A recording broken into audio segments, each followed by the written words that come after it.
Ka Deputy Commissioner ka East Khas Hills ka kong RM Kurba ha kalaipo tarik Urisau, kalapan benaban plino ya kalit kawan jong kali nakasurok tem metor, kabapenyaso ya kayo molong siya bimola, nadu ka South tarik unaiwing ubanwan, kata hadin rius nam balakang kerdam. La kang dam no ya kanika surok nakabenta kali nadu ubna jemang arzar katpra, kata hadin bakalami kajingaki persya ya kejat bin rio harijan, kibasyong basa hatem metor, hadin ka jingjia syak tombor, jong ki arngut ki khun, jong ki nongnya basaw, tang namar ka jingka lenti ka basaw ya kaway ka kentay harijan, ka badang raum.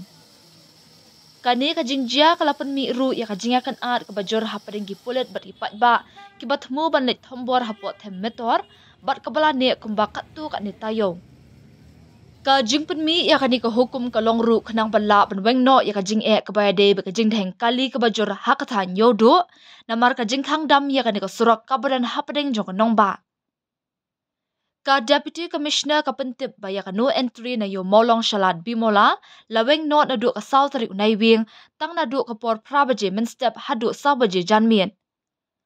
La pentip ru ba ya kani ka surak la penkala sya ka one way bat ka no entry na yo molong shamot pran. La pentip ru baya ki katu kat ni ki bas ba penyeng hayo molong hajan traffic point an pen kenrea no Shamuda parking lot persya ka Angeles Cinema Hall. La kang ya baro ki bas SPTS bakin ya sayo molong na mot pran henrekin hap ya bet na stand jeep ban mi Shapot District Council.